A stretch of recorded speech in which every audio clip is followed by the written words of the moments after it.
Hi, this is Dr. Carl Goldkamp. If you're interested in learning about the ketogenic diet like I was, to save my own life, then this is probably the podcast for you. 8 years ago, I knew nothing about it. 6 years ago, it saved my life. 3 years ago, I started researching and talking with some of the authorities in the field and attending medical conferences about this to understand why and how keto so dramatically changed my and my wife's Judi's lives. The purpose of this podcast is to share our journey of discoveries with you in understanding how keto is so effective in improving so many different conditions, from obesity, epilepsy, diabetes, infertility, MS, Alzheimer's, heart disease, to name a few. So take a step away from all the hype you've probably heard and roll up your sleeves with me and join me weekly to explore this living miracle that anyone can access. We'll talk science, we'll talk food. We'll explore its history and evolution to today, which is that the sheer wonder of the ketogenic way of eating has changed untold number of lives, unlike anything before it. And in case I forget to mention it, please join our Facebook group, Keto Naturopath.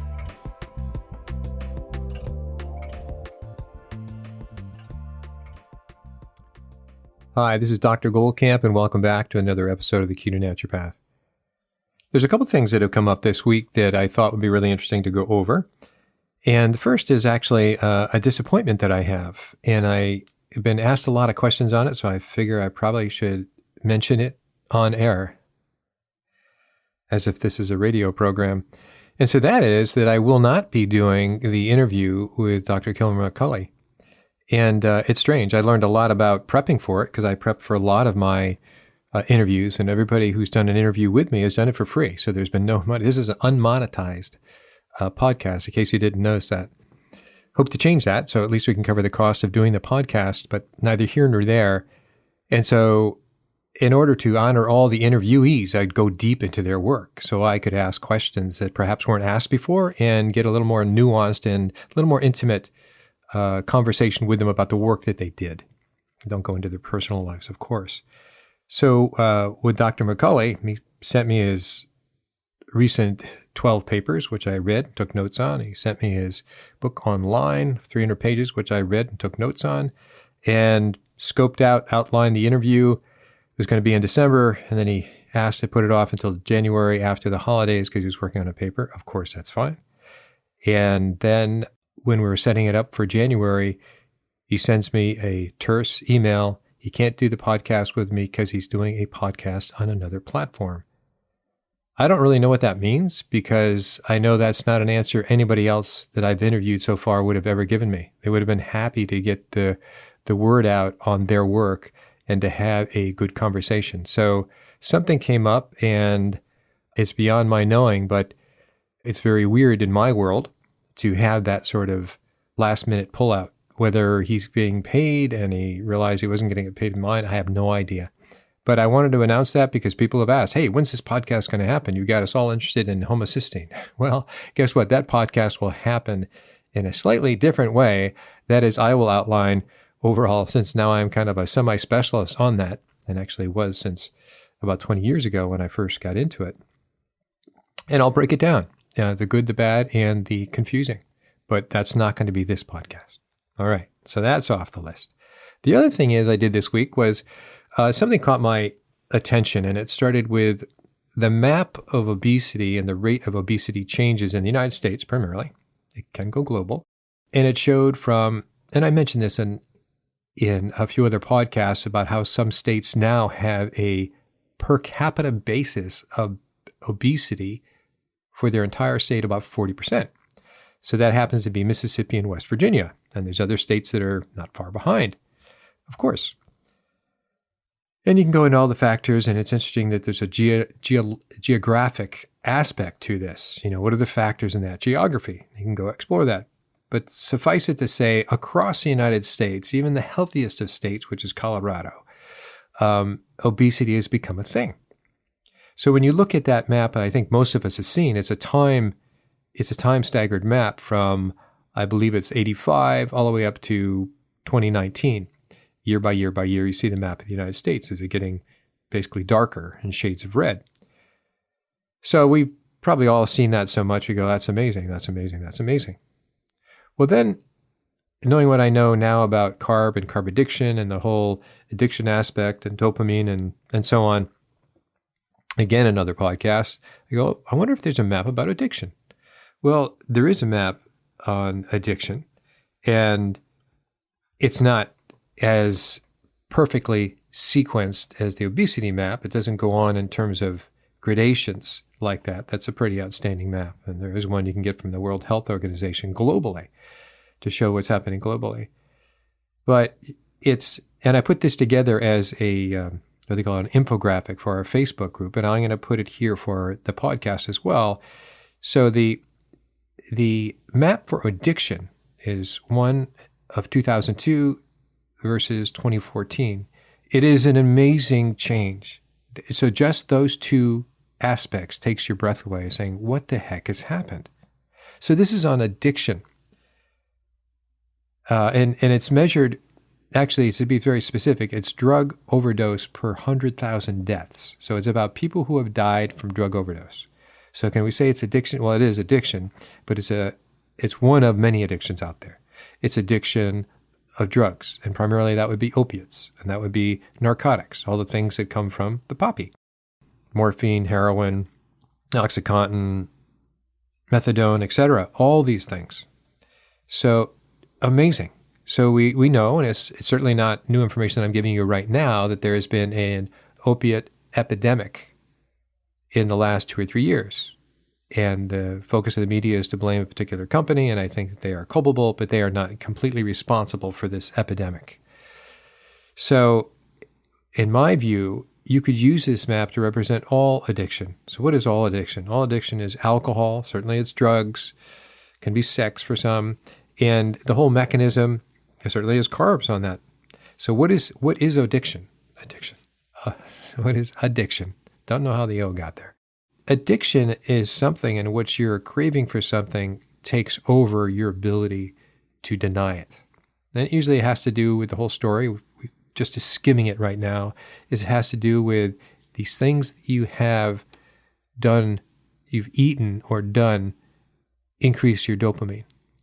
And eventually, you need to do more of it to have it increase your dopamine to give you that feeling back. But what happens is you keep doing that thing, and you actually end up needing more and more and more just to feel normal.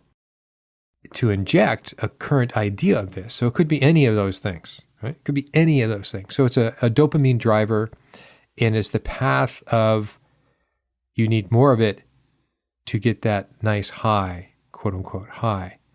But then you need more of it just to feel normal. So now you're really stuck. So how did that happen? I refer you to the past episodes on addiction, but what I want to say is that there's many substances that represent this thing. And there's a number of great online YouTubes on addiction, so you can learn about this very quickly. We're just going to leave it at dopamine. And where I'm going with this, what is the connection with the obesity map and the addiction map? They have a strong overlap. So the way I see it, and I think the way a lot of other people see it, of this new lens that we've acquired by looking through the lens of low-carb, high-fat, quote-unquote diet, ketogenic diet, is that carbs are an addiction.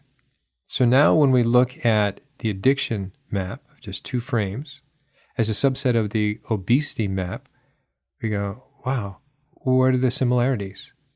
It confirms the idea that carbs are an addiction, and obesity is merely a side effect of that addiction. In other words, you will grow fat when you eat too many carbs on a consistent basis. So it's no fat shaming or anything else. It's that you're looking at an addict who needs their carbs. In this country, though, there isn't the education to get around that concept to people who need it. So you then get often a demographic correlation with those that have the cheapest aspect of food. And so now we know we can get calorie-rich and nutrient-poor food, hence carbs, whether they're cereals and so on and so forth. So they are the door is open for them. It's like getting free alcohol to an alcoholic. Well, they're obviously going to go so far that it's probably going to kill them. It totally relies on that kind of alcoholic in that particular context that I just described, all on self-discipline. We know that self-discipline is a part of it, but it's not the bigger story. It's not the truthful story. Addiction has a lot to do with a mental predisposition. I should say neurotransmitter predisposition. And how do we get this back in balance? It's pretty tricky, very tricky, but it can be done. So it can be done. Yes, self-discipline is part of it. Cognitive therapy, being aware of your choices is part of it. Group support is part of it. Cultural inclusion is part of it. Social isolation is a driver of it, among other things. So these are things that we can look at. So now we go, oh my gosh, this is a huge correlation between those two. And then I got to thinking, actually, let me stay on the obesity part. When we think about how did obesity get started in these maps, back in the good old days when I was still alive now, I was still alive back then too, but in the late 70s and early 80s, there really wasn't much in the way of obesity in terms of these particular graphs. And so you have to say, well, what happened? How did this suddenly, somebody drop a bomb, and are we getting sort of like Lyme disease in reverse, but it's about obesity in the sense that it just sprang up out of nowhere? Sort of yes, and sort of no. And so now we come back to, well, really it's about carbs. If you just heard my statement, it's about carbs and carbs are addicted and they are the driver of addiction and obesity, you'd say, that's not enough for me to believe you. I totally buy it. So let me give you a little more, is that what happened is companies came in, the food manufacturing companies came in, and they used to be the tobacco companies, bought the food manufacturing companies. They learned how to make cigarettes addictive until they got caught. And then they moved over and they bought, or at the same time, they bought food manufacturing companies and they learned how to make those addictive. So it's not just all those cereals. Walk down the cereal aisle. What's the difference between the cereal aisle nowadays and the candy aisle and the cookie aisle? They're all identical. The same crap and all that food. And it's not just, even if you believed in you need your carbs, so wait a minute, it's whole grains. First of all, that's off my list now anyway, but it's certainly what I taught for about 16 years or so. None of those are whole grains. So what it is some sort of ultra refined carbohydrate, stripped of everything, and then added, so they came from a plant, so we can call that plant-based diet for you guys that need to think that way. And then they added these additives, preservatives, natural flavors, quote unquote. And we know that's not a natural item. And we won't even go into the pesticides that were on those plants to start with, but that's what you're getting in your foods. Let's go back to tobacco. What was tobacco? It's a plant, and then you can bet it had plenty of pesticides on it. And so they dried it out, the big tobacco farms throughout the South. And let me tell you about tobacco. Did you know that there's 4 states that basically have made, it's changing now, made about 100% of all the tobacco in the United States and pretty much the world. And so those 4 states have 2 senators per state, so there's 8 senators. Where am I going? Is that these senators voted as a block. So anytime there was new legislation in the Senate that needed passing, for whatever reason, unrelated to tobacco, they came to the block. And in order to get them to sign off this block of 4 states, they were told, we'll vote for your thing, your bill, and we'll help you get it passed if you agree to never vote against any tobacco legislation. So that's how it got to go from the 50s to the 90s, early 2000s, for the tobacco companies finally to realize they've been lying this whole time. Okay, that's interesting to know. So there's a lot of politics behind this. There's a lot of money behind this. This isn't innocent. And so after that aspect, the tobacco companies knew how to add in a lot of things to their tobacco. They added in additives, they added in flavors, natural flavors, and of course they had the pesticides and so on. So that's what they were smoking. It wasn't simply tobacco ground up and rolled up in a cigarette. For those people who roll their own, they had a far safer cigarette. So they hyper-concentrated the nicotine. That's the driving addictive substance, and they added in other substances. So in their engineered product, They knew how to support the dopamine pathway, really kick it into gear, pop that sucker up. At the same time of, this is deep neurotransmitter, to shut off the connection with your, what they call prefrontal lobes, which is your thinking, your reflective, your meditative part. You're, thinking about, maybe I shouldn't be doing this. So you're all about going to do this. It's like the training of a greyhound to race a track, just all or nothing, all or nothing. There's no second thoughts. Everything's about life or death. So then they moved that over to the foods. So now you have 3 aisles that represent the same kind of foods, a lot of sugar, a lot of carbs, a lot of additives, a lot of all the other crap. That happened in the mid-'80s. In the late 70s, what happened, 1977, was the dietary guidelines. First dietary guidelines ever in the United States was created and said we needed to eat a high-carb diet, low-fat diet. And we know that was based on Ansel Keys and all that fake information. So we're redoing that. So why do I say this? Why do all these maps spring out of the late 70s and early 80s and shazam, as if the world just changed, as if a cloud just blew over the United States and inseminated everybody with a new way of eating? So that's what happened. Isn't that amazing? So that's just grown more and more and more.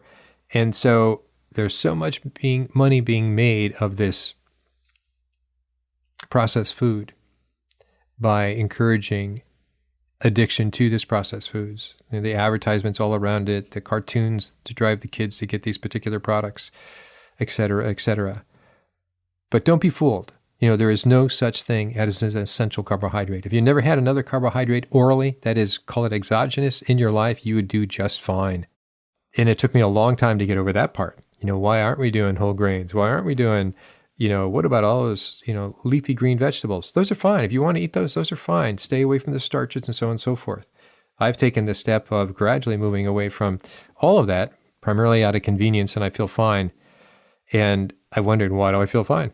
Aren't I supposed to have fallen apart by now? And the whole fiber issue and all these other issues, those are all good issues and they need to be looked at. And they have been looked at in a way, and I think they're artificial issues. I think that once this construction, this artificial construct of we needed high carbs is now being broken up. The idea, why is it you need fiber? By the way, you do get fiber in meat and fish and everything else. You don't get as much as with veggies. But the whole idea, fiber does this. I believed all that, Fiber creates short-chain fatty acids and so on and so forth. Well, guess what? When you eat meats and fat, you create ketones. BHB, beta-hydroxybutyrate, is the same ketone that would have been created from those short-chain fatty acids. In fact, BHB is a short-chain fatty acid. It's a high antioxidant fatty acid. It actually lowers your oxidation, so therefore drops the amount of oxidants that you're producing. So that's amazing. So you go, well, that kind of argument fell apart. Well, it's for colon health, the fiber. Well, think it through. And let me say, I got into this because of colon health, and I'm hale and hearty, quite examined a number of times. So, and I'm not the only one on this story. So I think a lot of those constructs were there for an ulterior reason. So there's that. So now let's introduce another map. Where do you think that other map's going to be? What do you think that other map's? Well, it's on the podcast so you can see it. It's Alzheimer's. Because I started thinking, what other maps, look at the same sort of topic. And so another one is Alzheimer's. Where the heck did that come from? Yes, I know it was diagnosed. I mean, the term was in the 1800s came up of what was Alzheimer's, named after the doctor who coined it and discovered the syndrome. But the amounts, the incidence and in the population was not very high at all. It springs out of the late 70s and early 80s and just goes on like this steamroller. And it's between diabetes, which is really not a cofactor, it's a comorbidity with obesity for the most part.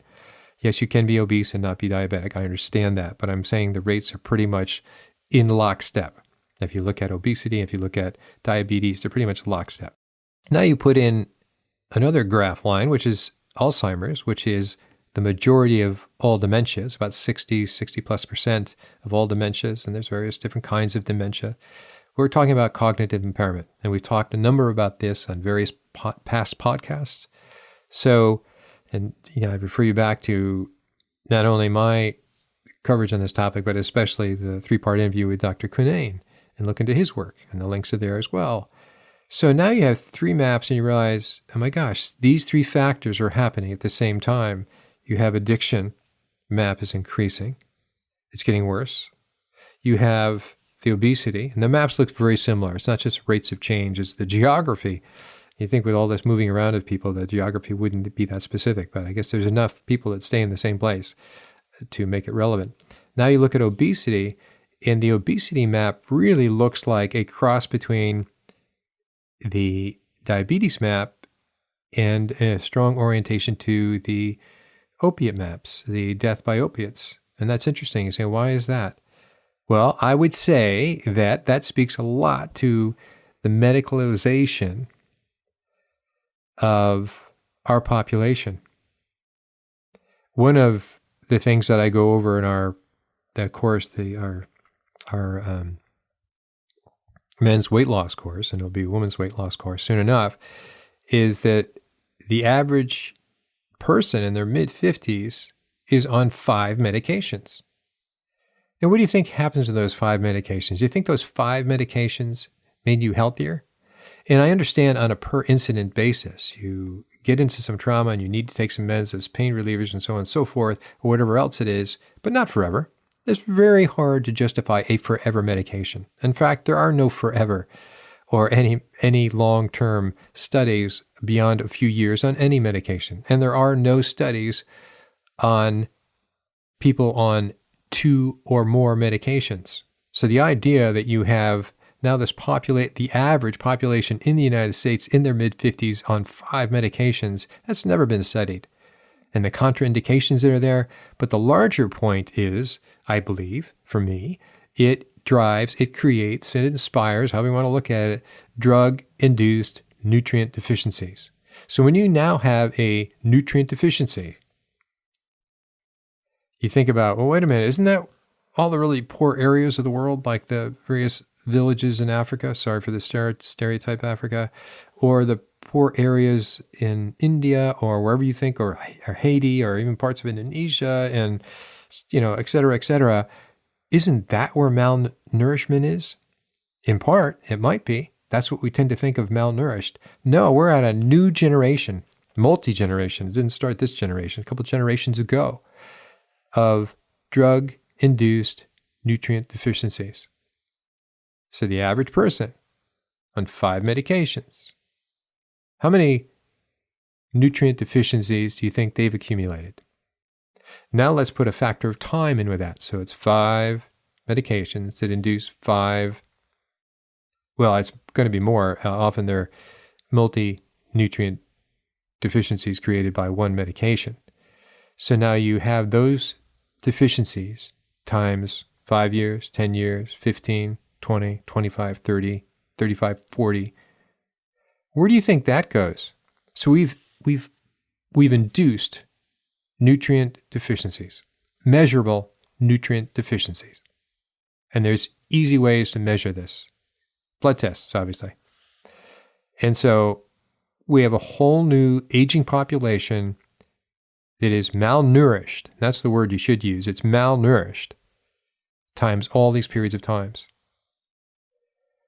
What do you think that happens there? Do you think maybe some of their faculties might decline prematurely, earlier than they should? Yeah, duh.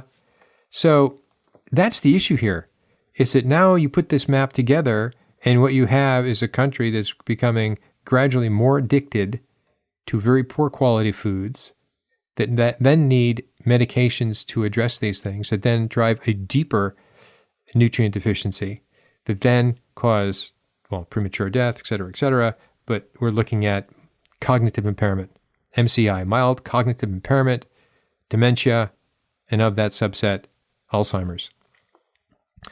I think that's amazing. It is so crystal clear at this point. These are the things that the last 30 years anyways. The Alzheimer's or the diabetes map really springs out of the mid-'80s. That's 15, that's 20, that's 35 years. So in the last 35 years, this has blossomed in front of us. That's amazing. So what's going to happen when the states get to be 60% obese? Can you imagine a state that's 70% obese?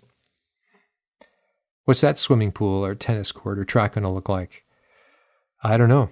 I really don't know. And I feel badly because those who are becoming obese, it's not their fault. It really is not their fault.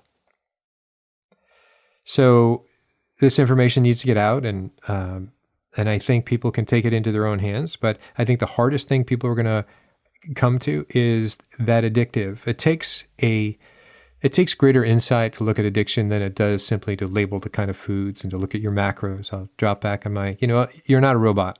And if you truly are addicted to carbohydrates, so mostly you are, most of me is that it takes some insight and pulling back. And that takes some discipline. It takes some understanding / cognitive behavior therapy / group support. You need to have people in your tribe that look like you, that are thinking of like you, so you don't feel isolated or isolated in your community.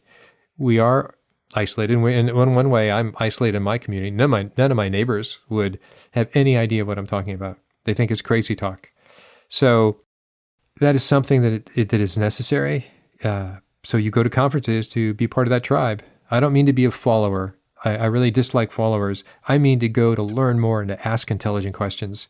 In order to break into your new life, in order to go back to the way you've been, peel back these layers here that I've just described, is to learn things and to ask questions. Don't take somebody at 100% truthfulness. I've listened to a number of presentations and I listen, oh, a few good points and a few bad points, a few good points and a few bad points. So you try to collect the good points and you ask about why they say those other points. If they can't defend them, or you suspect that there's a high prejudice or something else that they couldn't offer the candor of why they disagree with you on certain points, let it go. But there's plenty to learn, build on what you know, feel confident about what you know, and implement it. I mean, this is about doing it. It's about engagement. So I put that at your doorstep. That's in essence of what we do, by the way. And this isn't an ad for that, but you have to say that. Education is the number one drug that we need to have injected into our brain to reverse all this. And some of it is reversible. Let's not kid ourselves. When we've seen the pictures of Alzheimer's and or dementia for that matter, we see that the brain has actually changed. That's not going to go presto changeo back to a whole brand new brain. Let's give that one up. But we can reverse a lot of the aspects of Alzheimer's. And that's dramatic. It's a big dramatic improvement.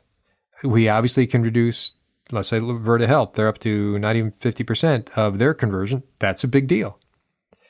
My whole avenue of explorations, the questions that I have learned to ask of other people is, what happened to the 50% that are not getting benefits? Few people want to talk about that. You kind of separate yourself from the tribe when you ask questions like that, but it makes those tight core members that are more truthful and honest and know what's going on appreciate those kind of things and answer that kind of question. And I think that's what needs to be answered. Why isn't this working for everybody? And it's not like we all have different DNA. That's too much of a very bland, nebulous answer that has no specificity. So I'm going to wrap that up, and I hope that you got fascinated with understanding the correlation of these three different categories of maps and realizing that there's a kind of uniformity. It'd be a great research project for somebody, but somebody needs to be paid some money, and where does that come from? There's less and less research about diet nowadays, and that's really hard. So it's really hard to argue any particular aspect of nutrition based on studies, because all studies on nutrition come down to a thing called epidemiology. And nutritional epidemiology is just based on retrospective observation, people filling out what they think they've eaten. And that's a very poor kind of study. So basically there's nothing there.